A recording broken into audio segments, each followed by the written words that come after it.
Today at Automotive Passion, we're going to chat about our rear bumper inserts that we have in front of us.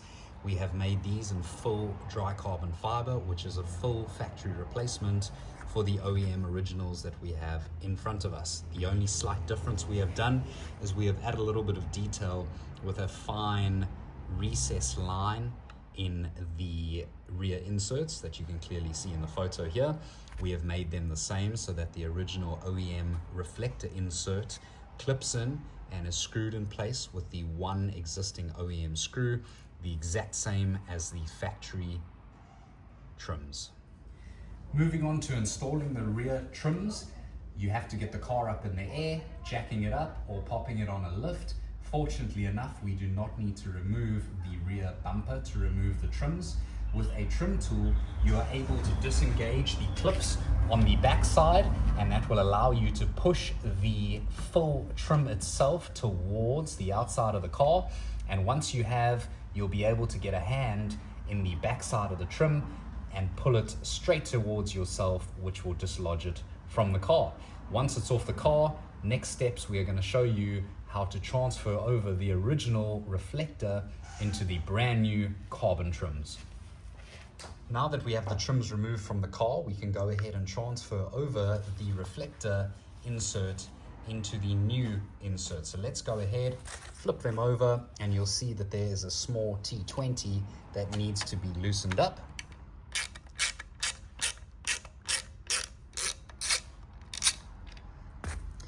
Alongside that, you are needing to pinch the small clips on the back side, which will allow the reflector to pop out of place. There we go.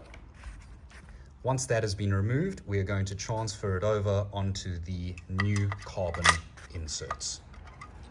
Same procedure, we are going to clip them into place. Once they have been clipped into place, we are going to reuse the original factory screw.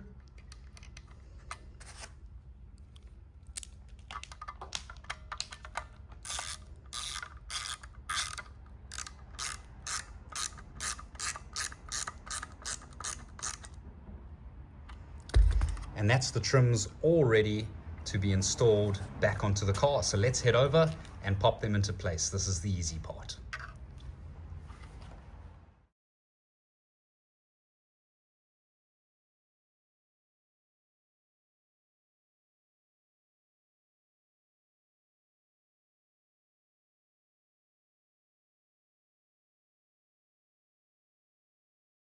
Now it's time to go ahead and install the rear inserts with the reflectors having been inserted. So this car's only done 150 miles. As you can see, we've got a whole load of debris already that's built inside. So we're going to take a small towel, plastic trim tool on the inside with a little bit of water, and we can just run that on the inside to get rid of some of that old debris and ensure that the surface is nice and clean before installing the new trims.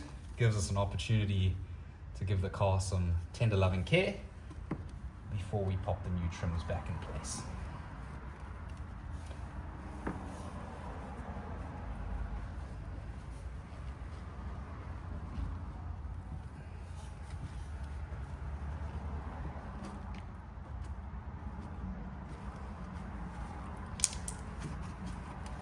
Now that that's nice and clean, we can go ahead and simply line up the clip locations with the clip points within the rear bumper.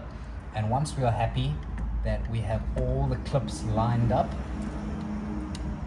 with the recessed points, we are able to just press it into place and the clips will engage.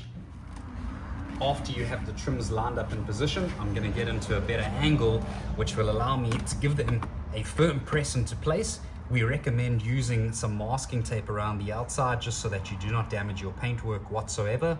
You'll hear the inserts engage and clip into the clip hole locations, and that is the carbon trims completely secured into the rear bumper.